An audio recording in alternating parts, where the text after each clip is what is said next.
ስለ ቢዝነስ ኢንኩቤሽን መረጃዎችን ልሰጣቸው ነው የመጣሁት። ኢንኩቤት ስንል ምንድነው? አንድ ነገር ከአይዲያ ጀነሬሽን ከኤርሊ ስቴጅ ተነስቶ ቢዝነስ ሆኖ ራሱን ሰክሰስፉል እስከሚሆንበት ስቴጅ ድረስ ዲቨሎፕ የምናደርግበት የራሱ የሆነ ፕሮሰስ ነው ኢንኩቤሽን። ማጠናከሪያ ማለት ነው። አዎ ማጠናከሪያ አንድን መጀመሪያ ማለት ነው። ሚቲንግ ፓኬጃችን ኦፈር በቀን ሙሉ ለተከራየው ሰው ማለት ነው ፐር ፐርሰን ለአንድ ሰው ማለት ነው 500 ብር ነው የምናስከፍለው። 500 ብር ብቻ።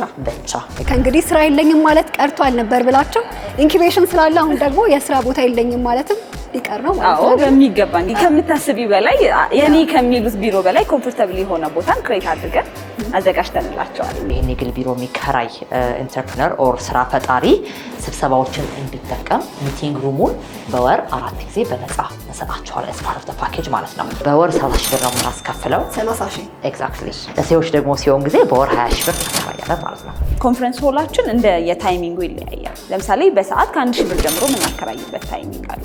ግን ለረጅም ሰዓት የሚጠቀሙ ከሆነ ደግሞ በደንብ ዲስካውንት አድርገን ከ5,000 እስከ 10,000 ብር ባለው ጋር ለቀን ለ2 ቀን እያለ ደግሞ ሲሄድ እየቀነስን እናከራያለን። in this space it's more quiet library አይነት ነገር ነውና ክሪኤቲቭ የሆነ ሀሳባቸውን በጸጥታ አብረው ምን እንዲያደርጉ ነው እያሰቡ እንዲሰሩበት ነው ያው ሀሳባችን።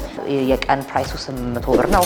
800 ብር በቀን ነው የሚከራዩት። ይሄንን ልክ እንደ ሌሎቹ ዋይፋይ ሻይ ቡና ውሃን ያካትታል።